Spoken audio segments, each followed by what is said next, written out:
अगर आपने भी 10th 12th पास किया और किसी भी गवर्नमेंट जॉब की तलाश में है तो खबर को पूरा सुनिए। मैं आपको बताता चलूं, इंडियन कोस्ट गार्ड की तरफ से रिक्वायरमेंट निकल चुकी है। कितनी पोस्टें रहने वाली है, एज लिमिट क्या रहेगा, एजुकेशन क्वालिफिकेशन क्या कुछ रहेगा और साथ ही साथ सिलेक्शन प्रोसेस क्या रहेगा, आप तक पहुंचाने की पूरी कोशिश करूंगा। आप देख रहे हैं टुडे न्यूज लाइन और मैं हूं आमिर मीर।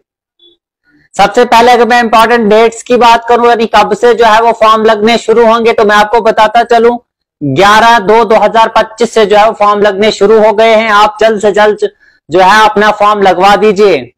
अगर मैं लास्ट डेट की बात करूं तो मैं आपको बताता चलूं 25/2/2025 जो है वो लास्ट डेट रहने वाली है।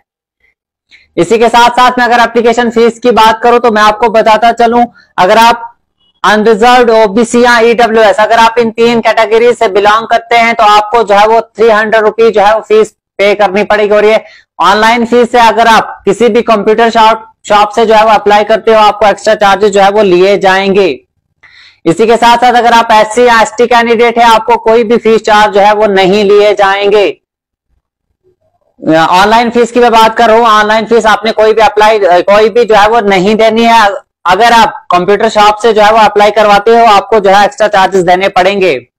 इसी के साथ साथ अगर मैं एज लिमिट की बात करूं तो मैं आपको बताता हूं, अगर आपकी उम्र 18 साल से 22 साल के बीच की है आपको जो है वो आप अप्लाई कर सकते हो। मिनिमम एज आपकी 18 होनी चाहिए और साथ में मैक्सिमम एज आपकी जो है वो 22 होनी चाहिए।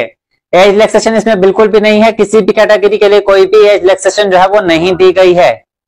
अगर मैं पोस्टों के नाम की बात करूं तो मैं आपको बता दूं, नेविक जर्नल ड्यूटी की जो है वो पोस्टें रहने वाली है। ये टोटल पोस्टों की मैं बात करूं 260 इसकी रहने वाली, और नेविक डोमेस्टिक ब्रांच डीबी की जो है वो 40 पोस्टें रहने वाली है। यानी टोटल पोस्टें जो है वो 300 रहने वाली है और 260 जो है वो नेविक जर्नल ड्यूटी की रहने वाली है और नेविक डोमेस्टिक ब्रांच की 40 रहने वाली है।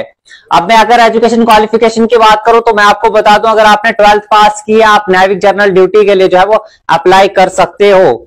फिर आपका लेकिन मैं आपको इसमें एक क्राइटेरिया हो रहा है कि आपके जो है फिजिक्स और मैथमेटिक्स जो है आपके 12th में होना चाहिए। आपका जो है वो नॉन मेडिकल सब्जेक्ट होना चाहिए, तभी जाकर जो आप इसके लिए अप्लाई कर सकते हो। इसी के साथ साथ अगर मैं नेविक डोमेस्टिक ब्रांच की बात करूं तो मैं बता दूं 40 पोस्टें जो है इसकी भी रहने वाली है। और अगर आपने 10th क्वालिफाई किया है आप इसके लिए अप्लाई कर सकते हो। 10वीं और 12वीं अगर आपने की है आप इसके लिए जो है वो अप्लाई कर सकते हो। अगर मैं अलग अलग सी ईडब्ल्यूएस की बात करूं 25 है, ओबीसी की 68 रहने वाली है, एससी की 39, एसटी की जो है वो 28 रहने वाली है। और इसी के साथ साथ डोमेस्टिक ब्रांच की बात करूं तो ईडब्ल्यूएस की 4 और ओबीसी की 9 और साथ में एससी की 8 और एसटी की 3 पोस्टें जो है वो रहने वाली है। टोटल जो है वो 40 रहने वाली है। आप जो है अप्लाई कैसे करना है मैं आपको बता दूं, डिस्क्रिप्शन में लिंक है, आप वहां पे जाइए, लिंक पे क्लिक करिए, वहीं से आप जो है इसकी डिटेल भी हासिल कर सकते हो और वहीं से आप जो है अप्लाई भी कर सकते हो। ऐसी इंफॉर्मेटिव वीडियोस के लिए आप हमारे यूट्यूब चैनल को सब्सक्राइब करें और साथ ही साथ फेसबुक पेज को फॉलो करना ना भूलें।